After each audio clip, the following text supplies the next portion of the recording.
لیکن اس میں جو امپورٹنٹ میں نے سمجھا وہ یہ ہے کہ سب سے پہلے وعدہ خلافی. تو نبی کریم صلی اللہ علیہ وسلم کی حدیث مبارک ہے کہ جو وعدہ خلافی کرتا ہے، جو وعدے کی پاسداری نہیں کرتا، وہ ہم میں سے نہیں. اتنی بڑی بات انہوں نے کی ہے اور اس میں کوئی شک بھی نہیں ہے. تو اللہ نہ کرے کہ ہم اس کے امت سے نکل جائیں. تو یہ جتنے بھی ہمارے لین دین ہیں، جتنے بھی ہم کاروبار کرتے ہیں، یا ہمارے جو دوسرے دوستوں کے ساتھ اور رشتہ داروں کے ساتھ جو روابط ہیں، تو اس میں اکثر ہم وعدہ خلافی کر جاتے ہیں. تو یہ سب سے ایک بنیادی ریزن ہے ہمارے جو زوال کے اسباب ہیں، اس میں سے ایک ہے یہ. تو یہ بھی مثلا مسلمان کو یہ منع کیا گیا ہے کہ تم کسی دوسرے کو دھوکہ نہ دو. تو یہ ہماری بہت بڑی بدقسمتی یہ بھی ہے کہ ہمارا خیال یہ ہوتا ہے کہ میں نے کسی اور کو دھوکہ دیا، حالانکہ ایکچولی ہم اپنے آپ کو دھوکہ دیتے ہیں. یعنی کسی اور کو دھوکہ دینا اٹ مینس اپنے آپ کو دھوکہ دینا ہے، کیونکہ ہم دنیا کی نظروں میں ہم بچ سکتے ہیں، ہم کسی کو دھوکہ دے سکتے ہیں، کسی طریقے سے ہم ان سے کوئی چیز حاصل کر سکتے ہیں، لیکن اللہ کے ہاں اللہ کے جو کیمرے ہیں وہ ہر وقت آن رہتے ہیں. وہاں سے اس سے تو ہم بچ نہیں سکتے. خود کو دھوکہ دے کے یہ سمجھ جاتے ہیں کہ ہم نے کسی اور کو دھوکہ دیا، حالانکہ ہم اپنے آپ کو خود دھوکہ دیتے رہتے ہیں. جو ہے ناجائز اونچی اڑان. یعنی آج کچھ اس طرح ٹرینڈ بنا ہے کہ جیسا بھی ہو اور جس طریقے سے بھی ہو، میں نے آگے جانا ہے، میں نے آگے بڑھنا ہے، یعنی میں نے ترقی کرنی ہے، میں نے وہ تمام جو آسائش ہیں میں نے وہ حاصل کرنی ہے جو اویلیبل ہیں، جو دستیاب ہیں. اور اس کے لیے پیسہ درکار ہے، پیسہ جس طریقے سے بھی آئے. اس کے لیے ایک عہدہ درکار ہے، عہدہ مجھے جس طریقے سے بھی ملے تو میں نے وہ حاصل کرنا ہے. کیونکہ ہمارا جو سٹیٹس ہے وہ تو انفارچونیٹلی وہ تو ہیومینٹی سے جا کے کسی اور چیز پہ ٹکا ہے. وہ تو میٹیریل کے ساتھ ہم نے اس کو اٹیچ کیا ہے، کنیکٹ کیا ہے. یعنی آج ہم جس کو ہم رسپیکٹ دیتے ہیں وہ اکثر ہم اس بنیاد پہ دیتے ہیں کہ اس کے پوزیشن میں کیا ہے، اس کا جو سٹیٹس ہے وہ کیسا ہے، اور وہ کس عہدے پہ ہے، اور اس کی جو فائنینشیل کنڈیشن ہے وہ کیسی ہے، اس کا جو خاندانی جو بیک گراؤنڈ ہے وہ کیسا ہے، اس کا پولیٹیکل کتنا مطلب سیاسی کتنی بصیرت رکھتا ہے، پولیٹیکلی کتنا اسٹرانگ ہے. یعنی ان چیزوں کی وجہ سے ہم اس کو رسپیکٹ دیتے ہیں. تو جو دوسرے لوگ ہیں وہ بھی اسی رسپیکٹ کو حاصل کرنے کے لیے کچھ بھی کر جاتے ہیں کہ میں نے تو اڑان بھرنی ہے، میں نے تو اڑنا ہے، میں نے تو ترقی کرنی ہے، میں نے تو یہ ساری چیزیں حاصل کرنی ہیں. کچھ بھی ہو تو ہم بہت سارے ایسے جو لیگل طریقے ہیں، جو لیگل ویز ہیں، جو ہم اس سے ہٹ کے ان لیگل طریقوں کا انتخاب کرتے ہیں. کیونکہ لیگلی آپ پیسہ کما سکتے ہیں، لیکن بہت اس کی جو مقدار ہے اس پیسوں کی وہ بہت کم ہوگی. اور لیگلی آپ کاروبار، ہاں بہت سارے ایسے ہیں جو کاروبار کرتے ہیں لیگل طریقے سے، وہ بہت جلد امیر بھی بن جاتے ہیں. لیکن بہت سارے ایسے ہیں کہ جن کے پاس کچھ بھی نہیں ہوتا، ان کا جو بیس ہے وہ کچھ بھی نہیں ہوتا، لیکن بہت جلد وہ بہت آگے بڑھتے ہیں اور ترقی کر جاتے ہیں. تو یہ جو ناجائز اڑان ہے اس نے بھی ہمیں بہت زیادہ پیچھے دھکیلا ہے. اور ہمارے جو پستی کے جو اسباب ہیں اس میں ایک بہت بڑا سبب یہ بھی ہے. سارے جو ہیں یہ انٹر کنیکٹڈ ہیں. اب اس میں ایک جو ہے یہ نفس کی غلامی ہے. تو نفس تو ہر وقت مانگے گا، اور نفس جو ہے وہ کسی بھی وقت کسی بھی چیز کا مطالبہ کر سکتا ہے. تو اگر ہم نفس کی غلامی کریں، یعنی نفس کی ہر بات مانیں، یعنی ہم سے وہ جو ہمارے جتنے بھی خواہشات ہیں اس کا تعلق رہن سہن سے ہے، اس کا تعلق کھانے پینے سے ہے، اس کا تعلق دوسری چیزوں سے ہے، تو وہ تو مانگے گا. یہ تو اس کا فطرت ہے کہ وہ ہم سے ان چیزوں کا ڈیمانڈ کرے گا. اور جو بندے اس کی غلامی میں چلے جاتے ہیں تو وہ اس کا کوئی اینڈ نہیں ہے پھر. یعنی ہم اس کی ہر خواہش پہ پوری کرتے ہیں اور کام کرواتے ہیں جو بالکل دین اسلام کے خلاف ہیں، اور جس میں آخرت کی بھی ناکامی ہے، دنیا کی بھی ناکامی ہے. تو یہ ہے کہ نفس کی غلامی بھی اس کا ایک اہم سبب ہے. حرام اور حلال کی تمیز وہ بھی بدقسمتی سے ہمارے معاشرے میں ختم ہو گئی ہے. یعنی اب لوگ جو ہیں حرام کو حرام ہی تسلیم نہیں کرتے. بہت پہلے کی بات ہے،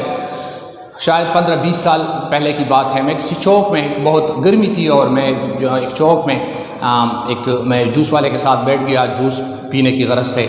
تو میں وہ چوک میں دیکھ رہا تھا، تو ایک جو ٹریفک کا سپاہی ہے وہ بیچارہ وہ گرمی میں کھڑا تھا، لیکن لوگوں سے وہ جو کچھ مطلب خرچہ لے رہے تھے، اور کھل کے لے رہے تھے، وہ بھی بیٹھ گئے جوس پینے کی غرض سے۔ تو میں نے اس سے ویسے بات کی کہ یہ کسی بہت پہلے یہ کام تو ہوا کرتا تھا، لیکن تھوڑے سے چپ کے سے ہوا کرتا تھا، آپ اس طرح کھل کے کر رہے ہیں۔ تو اس نے کہا کہ کیوں نہ کروں کھل کے، اوپر سے مجھ سے مانگا جاتا ہے، مطلب تو یہ چیزیں ہیں کہ اب حرام کو ہم حرام تسلیم ہی نہیں کرتے، ہم کھل کے ایسی چیزیں کرتے ہیں کہ جو حرام بھی ہے، جو مطلب معاشرے میں بھی اس کو اچھی نظر سے نہیں دیکھا جاتا، یا یعنی ایک تو کام برا ہے اور دوسرا اس پہ ہم فخر بھی کرتے ہیں، منع بھی ہے لیکن پھر بھی وہ ہم کرتے ہیں۔ تو یہ ہے کہ ہم سے بحیثیت مسلمان ہم یہ بات بھول گئے ہیں کہ حلال کیا ہے، حرام کیا ہے، اور اس وجہ سے چین چلا گیا اور ہماری جو خوشی تھی وہ چلی گئی، اور ہمارا جو تسکینی قلب تھا وہ چلا گیا، اور ہماری جو پرواز تھی اس میں کوتاہی آ گئی۔ تو یہ ہے کہ یہ چیز بھی یہ ایک سبب ہے، یہ بھی ایک بنیادی سبب ہے ہمارے جو پستی کے اسباب۔ برصغیر پاک و ہند میں جب ہم کمبائنڈ رہتے تھے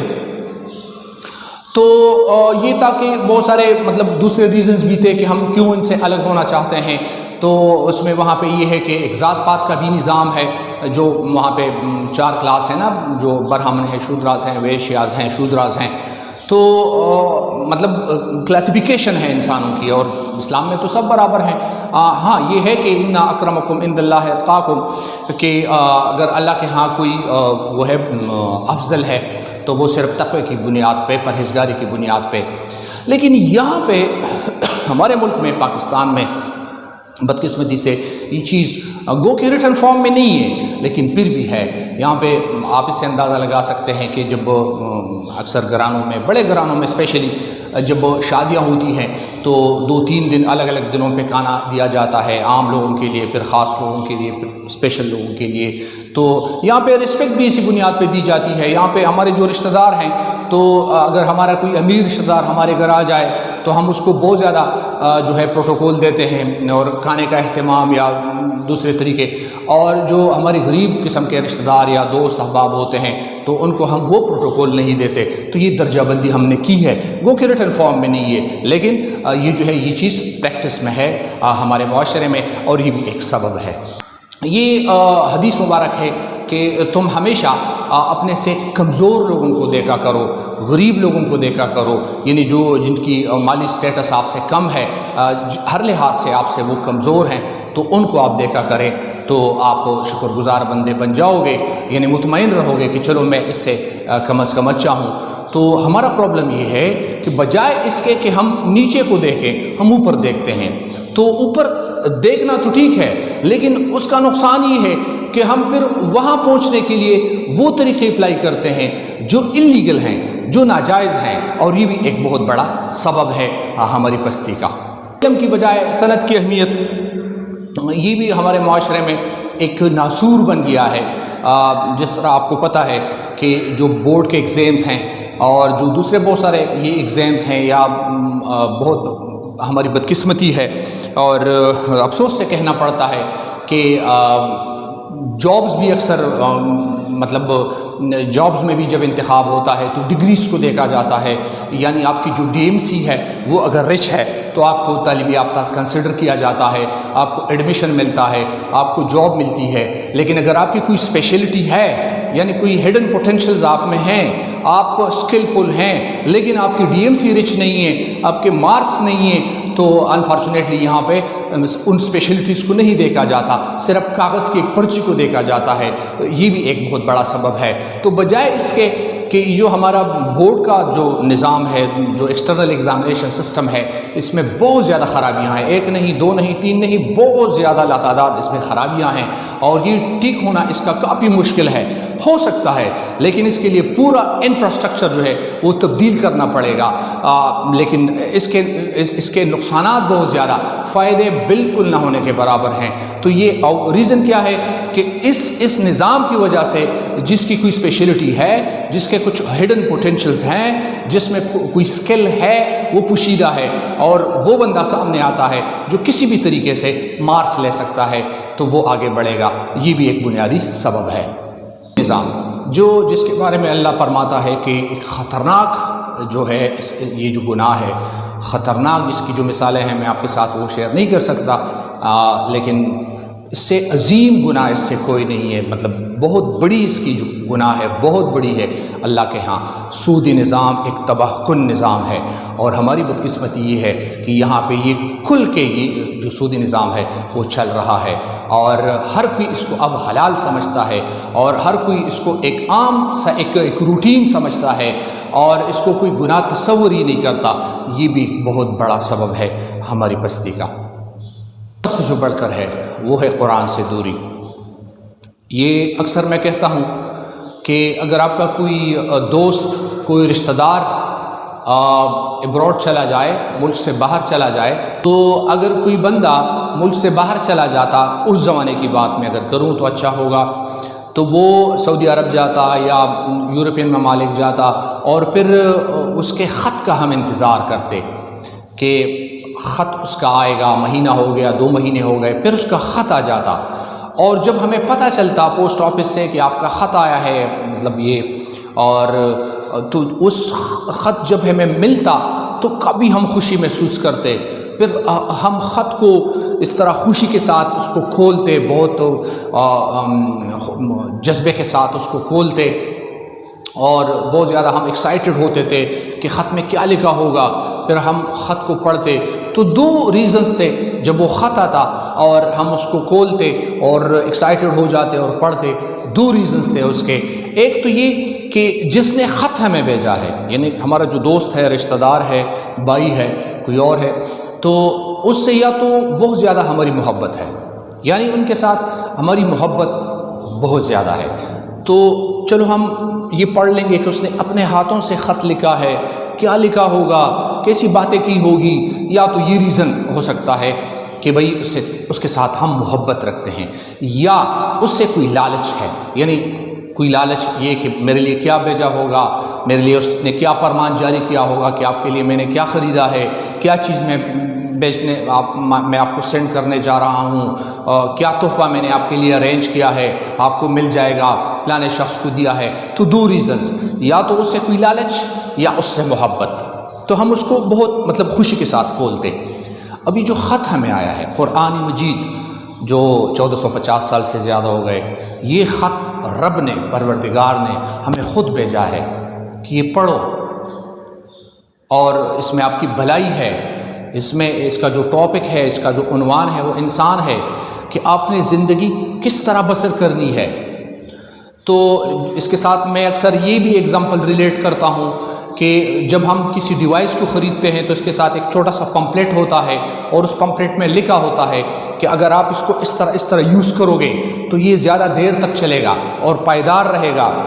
اس میں خرابی نہیں آئے گی، لیکن اگر آپ اس کو اس طریقے سے استعمال کرو گے تو شاید بہت جلدی خراب ہو جائے۔ تو ہمارے ساتھ یہ پمپلیٹ آیا ہے، اور ہمیں سکھانے کے لیے، ہمیں سمجھانے کے لیے کہ آپ کس طرح زندگی گزارو گے، کیونکہ ہمیں اشرف المخلوقات بتایا گیا ہے، ہمیں اشرف المخلوقات کہا گیا ہے،